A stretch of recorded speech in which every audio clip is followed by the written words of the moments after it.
Hello, so I'm going to explain problem 2 of MEXT Physics 2017. So this is the problem, and we go to number 1 with the problem here. So to solve number 1, we from the problem we know that it has a capacitance C in the absence of a dielectric.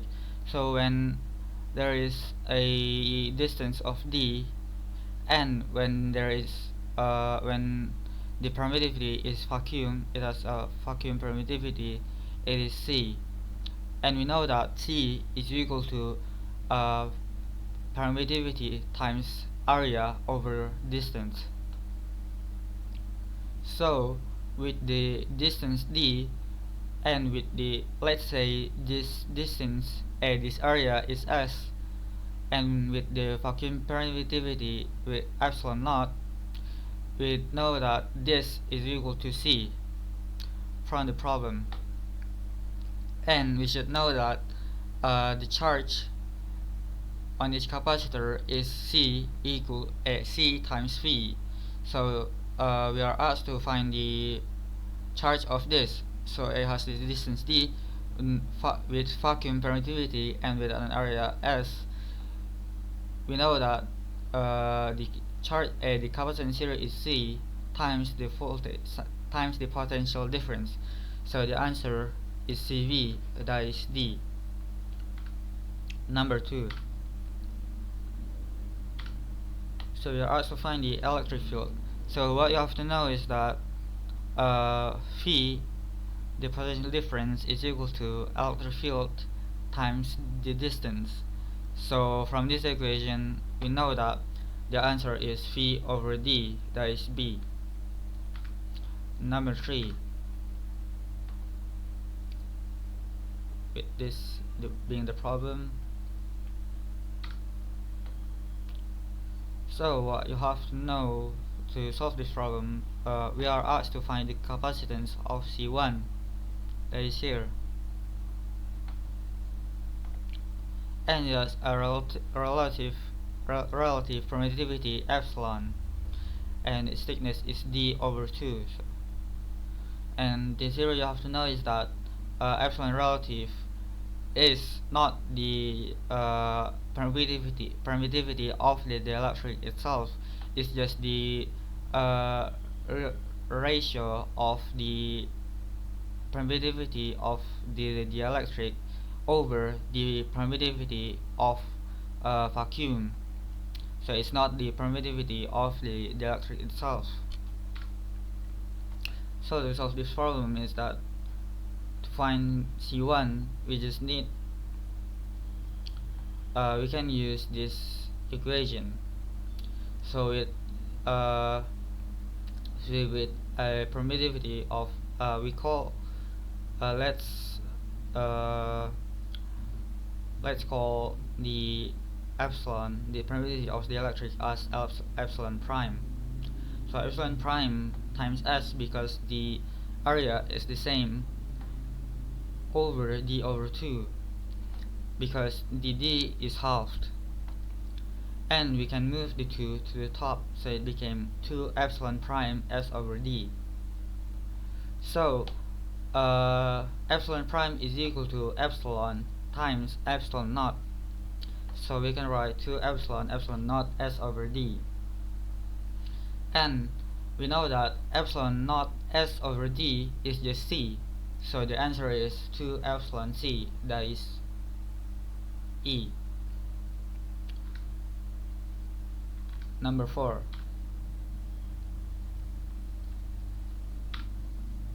So we are asked to find the capacitance of the capacitor, shown in B. So from the problem we know that C is the equivalence of B, and so we can solve the problem by just search the equivalent capacitance of C, of the image C. And the theory that we have to know is that when it's series, it's 1 over so to find the C equivalent of an series, we just sum the 1 over C1 plus 1 over C2, and for parallel it's just the sum of the capacitance, so in this case it's series. So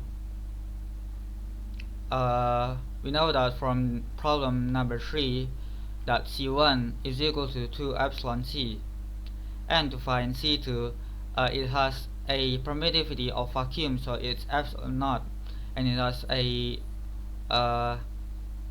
area of S, so it's S over D over 2 because the distance is halved. So we move 2 to here, it became this, and you know that epsilon naught S over D is C, so C2 is 2C, and we can substitute this to here. So C1 is equal to epsilon C and C2 is equal to 2C, and we should make the denominator the same. So the one missing here is epsilon, so we multiply this part by epsilon, so it became 1 plus epsilon over 2 epsilon C, and we have to turn it upside down, so the answer will become 2 epsilon over 1 plus epsilon times C. That is the answer A. Number 5.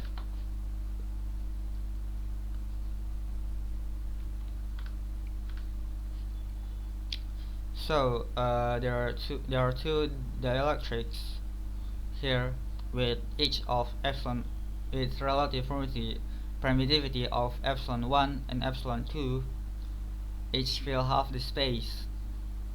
So this has the S over 2, so each of it is S over 2, and from the previous problems we know that we can just treat this as the parallel, so here with S over 2 with epsilon 1, let's call this C1, and this with epsilon 2, let's call this C2. So to find the capacitance of this, we just need to find the equivalent capacitance of the right image that I drew. So to find C1, that is the left with epsilon 1, we can do the same as the process we had in number 3, that is here.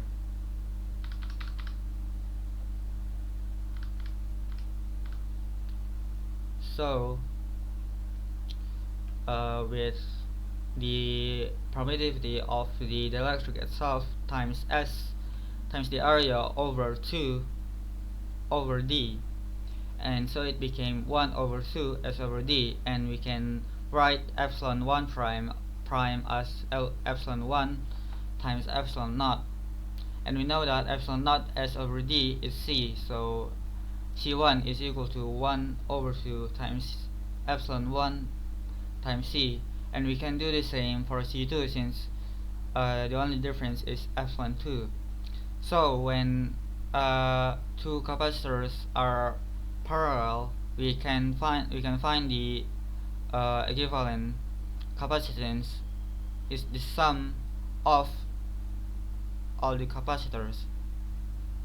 So we know that, so we can substitute this to here.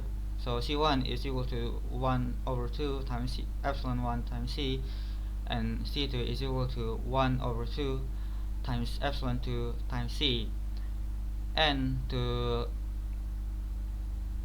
simplify this, and simplifying this, it became epsilon 1 plus epsilon 2 over 2 times C, and it is the answer C.